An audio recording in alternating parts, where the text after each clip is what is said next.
Good morning, everyone. This is Sarah with Harrisburg Project. Today we have a new session. I've never done a session like this before, but I'm hoping that it will help a lot of you as far as getting ready for December 1 child count, which is due on February 21st this year. So today we're going to go over just some common error corrections, why you may be getting them, how you can correct them, who you need to contact, all of those good things. Nothing earth-shattering here. If you've been doing data entry for years, you may not learn anything today, but I know that we have a lot of the same errors that are repeated over and over and over again in the over 5,000 errors we still have in the state right now. So I wanted to add something and hopefully help a little bit with resolving those. So today, if you have questions as we're going through the session, please stop me. I will answer them as I can. If I don't cover an error message that you want to talk about, we can try to talk about it here. Otherwise, I can get back to you. But again, I did try to pull out the very common ones that I am seeing in the error emails that we're sending out now. So I developed these notes this week, so they're good and fresh. And I know that those are current issues that are going on again right now. So hopefully that will help a lot of you in resolving some things. If you do have questions, please ask them in the questions pod. I'm happy to answer those.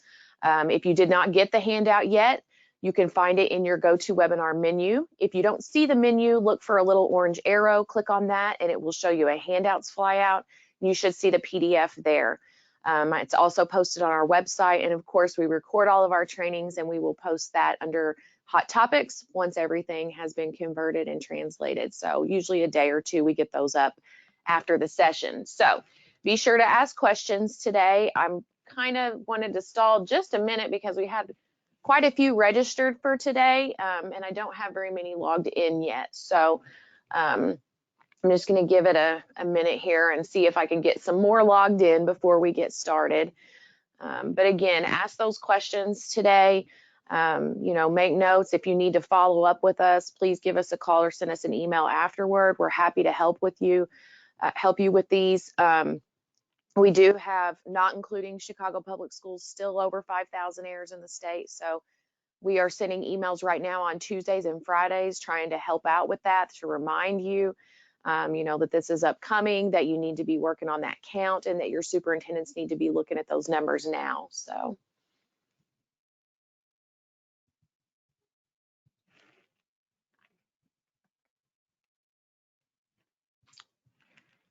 Okay, it looks like those numbers are climbing steadily here, so we're kind of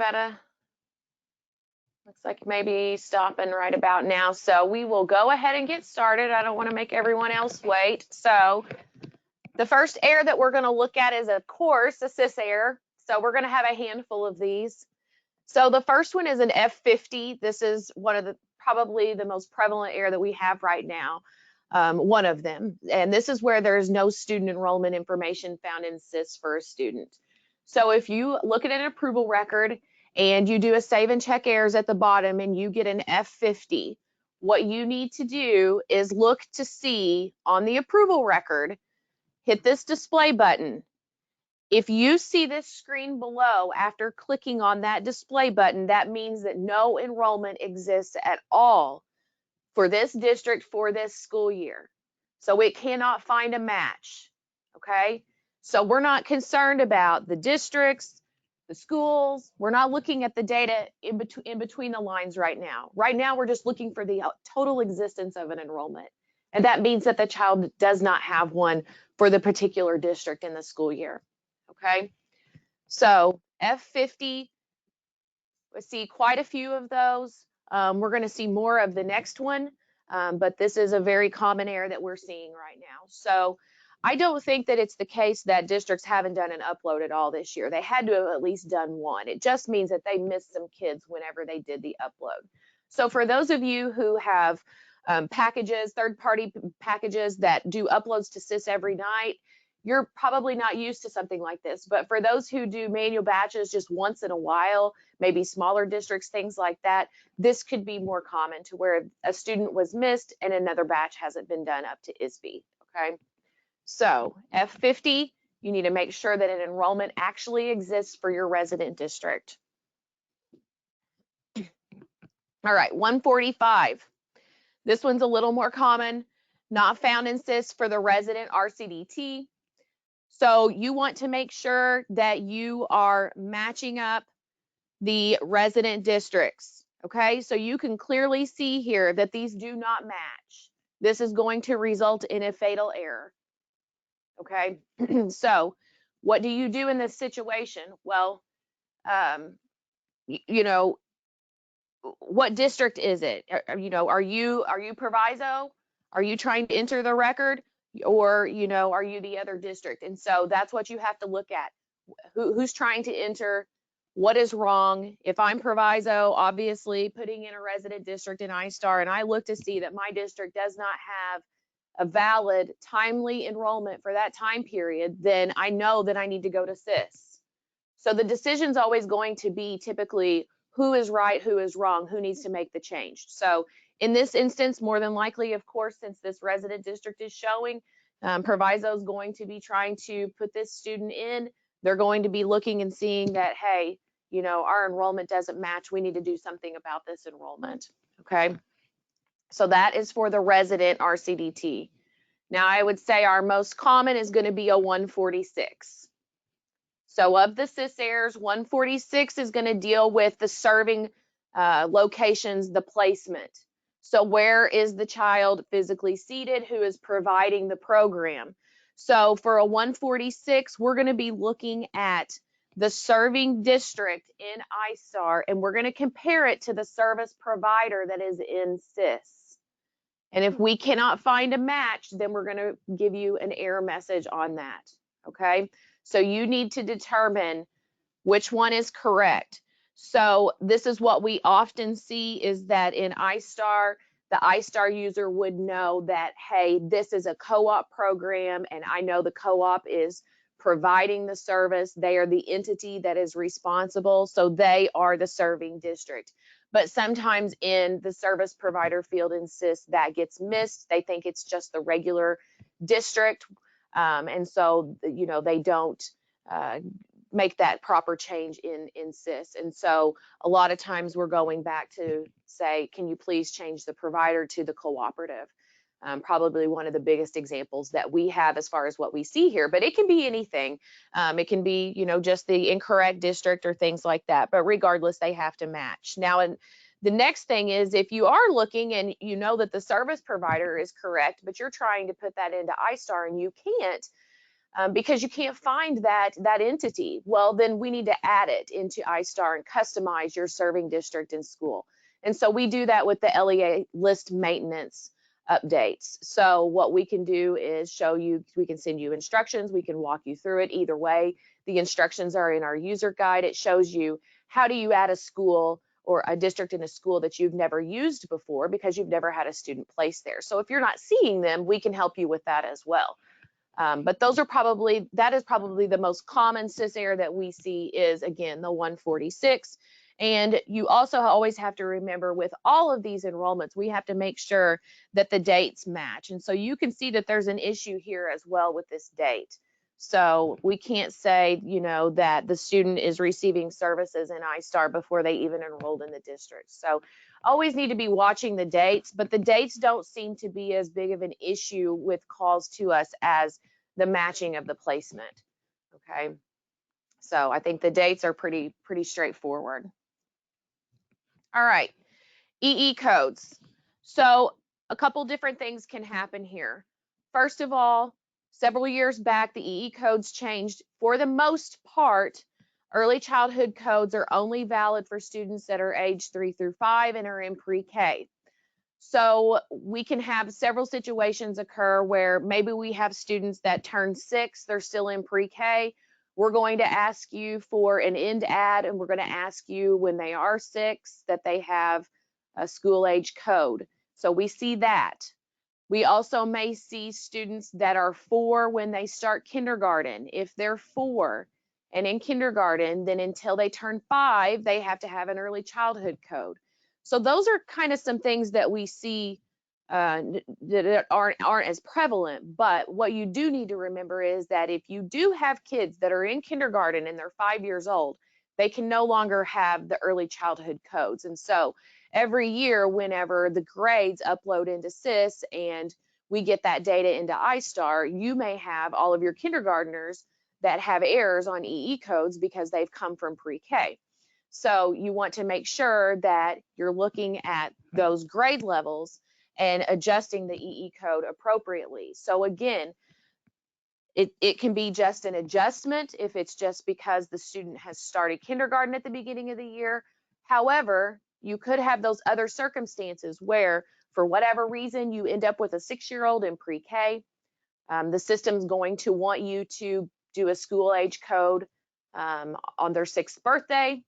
Or again, sometimes you have kids that maybe they're going to turn 5 the first or second day of school, but when they start, they're 4. So with those, we have to also have that INDAD and let them, when they're 4, they have to have an early childhood code. When they turn 5 in kindergarten, then they will go to a school age code. So several different scenarios there, but again, the most common thing you need to remember is if they're kindergarten, you know, they're typically going to have the school age codes, not the early childhood codes. So we've got a lot of those right now. All right, disability of N. We have had a lot of questions on this, and again, this is a hot topic in the air listing right now. So for students that turn 10, if they have the disability of N, they can no longer have that disability on their 10th birthday. It is coded into iStar that way. And it is also coded that we require you to do an INDAD on that record, and we do not allow a direct edit. So for whatever reason, ISB had that set up that way long before I was here. They want to preserve the history of this disability code. They don't want that to be overwritten by just directly editing a record. So what you will have to do is the day before the student turns 10, if they have a disability of N, you will complete the INDAD function. So you're going to be looking for that chain link. And whenever it pulls up the screen, you're going to end the record, the current record, the day before their 10th birthday with a reason code of 20. And then when you get the new record, you have to immediately change the disability of N. Get that out of there, because if you don't and you save the record again, you're in the same boat, okay? All right, so a clarification question. If they move in with a disability of N, we do not change the disability until the day we re-eval. Yeah, I mean, if you don't have a new disability for them, there's really nothing you can do until you get that. So, so you would just start, I mean, basically if they move in and they're already 10 and they don't have a new disability, you're probably going to have an error on that record, and then you're going to have a new one moving forward. So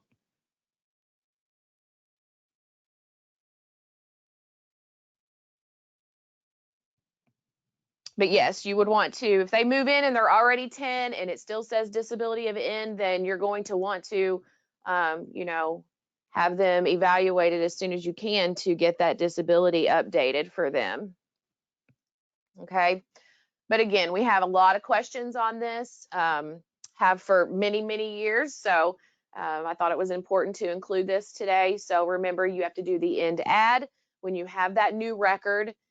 Get the disability of N out of the disabilities drop down, or if you save it, you'll be, right back where you started. All right, so overlaps. Several different things here. If you get an overlap error, we're going to tell you who it's with, their RCDT code. It means that there is more than one active approval record in iStar. This is not a SIS overlap. So those are different, okay? It can be an overlap with another district in the state, or you can have duplicate records for your own district. Maybe it was an accident. Maybe you need to have duly enrolled records, those kinds of things. So we're going to be looking at both of those. If you need to get in touch with another district, then you'll need to run the report in iStar. It's going to be your site pupil contact. If you know the district, you can just hit Control F on your keyboard, search for the district that's in the message, and find out who the data manager is for the iStar data for that district. So you can contact them and ask them to resolve that.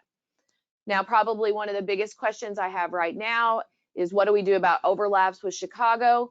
And they will be working on those after they upload their final files. So in February, they will start working on the overlap. So if you are emailing them now and you're not getting a response, they will take care of the overlaps. It's just right now they're putting in their batch files.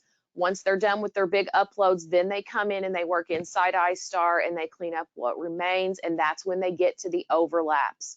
Also, some of the files they upload may remedy those before they even have to do that manually in the system. So just be patient with CPS.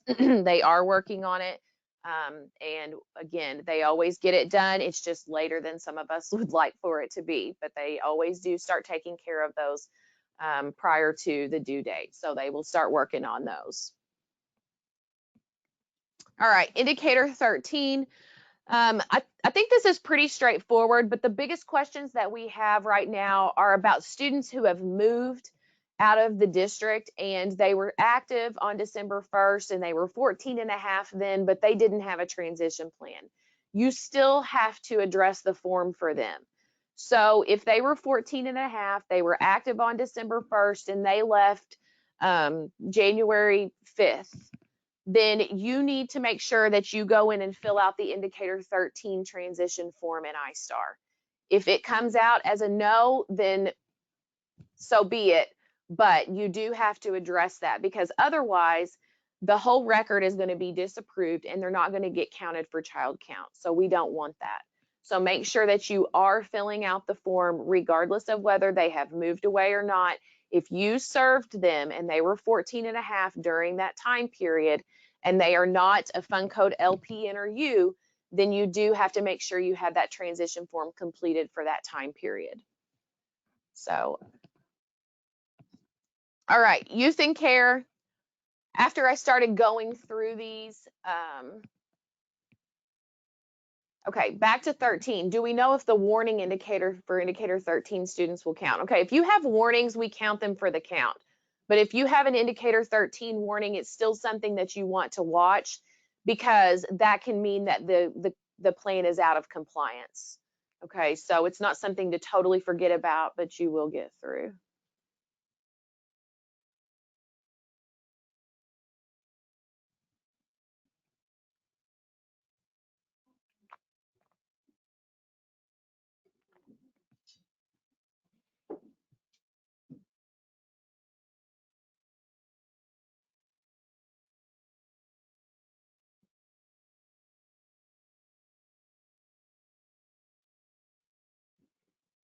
All right. Okay, so a question about some orphanage errors. And so these are kids that were not eligible for orphanage in November, and had to be ended November 30th. So if they were no longer eligible basically in December, then that means that their fund code needs to be changed.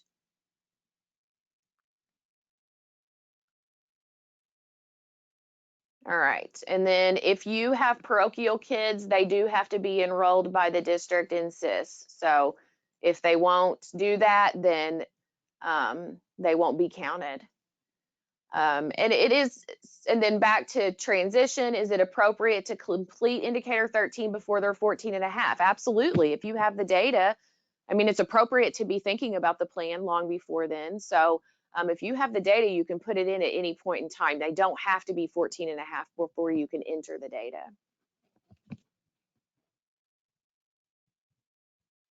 Okay, if we see a youth in care but does not have an IEP, do I need to do anything in iStar? No. If they don't have an IEP, they don't go into iStar. If they're a regular ed, you can ignore those in your youth in care list.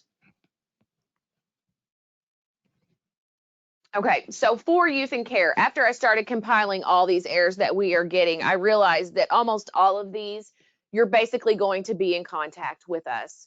So if you are getting eligibility errors, even though we may see something like 64 where it says guardianship code is C and they show no involvement, well, we don't want to just say, okay, that's wrong. We still want to check and say, well, maybe you have the code wrong in iStar. So it was something where we felt like, as I started going through this, I just felt like all of them are going to have to be checked. So if you have questions, you have any of these error messages, and you have not already talked with us, we have not gone through the check with ISB and all of those things, then keep contacting us. Please, when you contact us, send us the SysIDs. Do not send us student information, and do not send us any DCFS information unless it's specifically asked for. So we don't want to have too much of that information here as far as privacy goes. But all of these just basically have to be checked against the file that we are not able to see. And so I think that if you are getting any of these all the way through, just send us an email, send us the SysIDs, and let us check with ISB.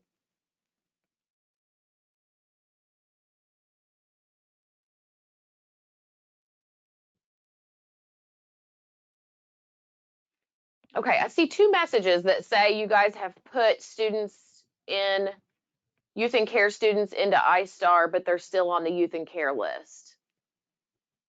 So that, did you change their fund codes to E or F? If they're fund code E or F, they're not supposed to show up on the list anymore. But if they're any other fund code, then they'll still be on the list. Okay, if they're A, then you need to change them to E's, and we need to see if they're eligible. Good question. Came in at the same time, and I thought, oh no, something's wrong. But yeah, so if they're Fund A on Youth and Care, that means that there's a possibility they need to be an E.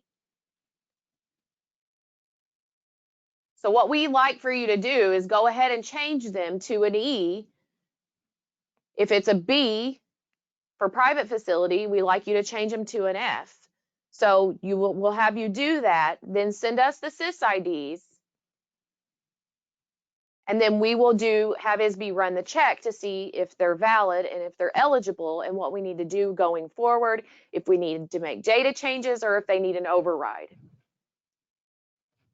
If it is a B in the column, then you need to change them to an F, as in Frank. So if it's a B as in boy under Youth and Care, then it needs to be an F as in Frank. And then make the changes, send us the SysIDs, then we'll have ISB run the check and let you know how to proceed. So all of these are going to be the same. Again, it can be data entry mistakes. It can be discrepancies between the file that ISB sees and what is put into Sys.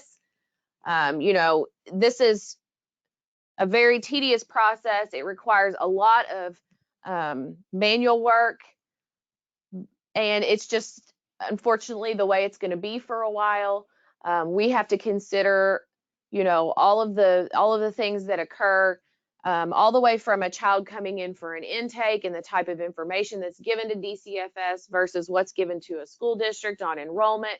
And we're just going to have discrepancies, and this is just going to be a part of it. So this is the best process right now, is to where we kind of vet everything. We check the records. We see if there's anything we can help with. Then we relay it to ISB if not, and then get back to you. So all the Youth and Care errors that you see, please, again, the SysIDs, and reach out to us. So, all right. So these are the most common errors that we're seeing right now. I will take any follow-up questions that you have regarding these, and please send us any of the issues. If we've talked about something today and you need some help with it, please email us or give us a call, and we're happy to help. I think the biggest thing for us right now is definitely the Youth and Care checks. So we will be working diligently on that probably for some time to come. But we do have the December file. ISB does have the December file from DCFS, so that is helpful in our checks. So I will wait a few minutes to see if anybody has any follow-up questions. Otherwise, if you need to get going, I will see you at the next session.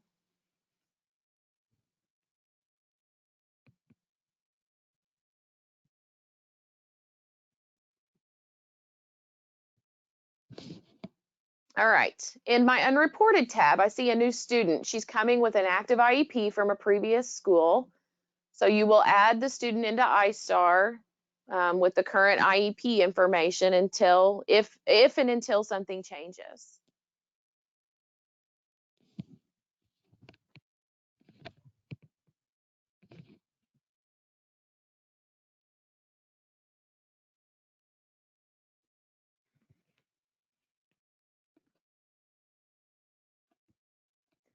Okay, so Youth and Care tab has all students under it. You're going to see regular ed and special ed kids. So if they're regular ed kids, you just ignore them in the list. We're only looking for special ed kids. ISB tries to give you everything that they possibly can, because it could appear that it's a regular ed child, but actually needs to be entered into iStar. So they give you all the students in your jurisdiction that are suspected of being youth and care. So you ignore regular ed kids in that listing.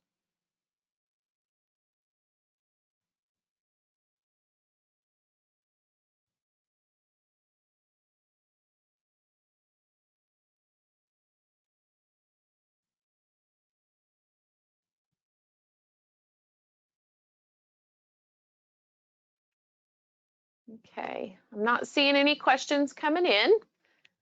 So I will let you guys get, and I will see y'all at the next session. I hope everybody has a good weekend. Thanks. Bye-bye.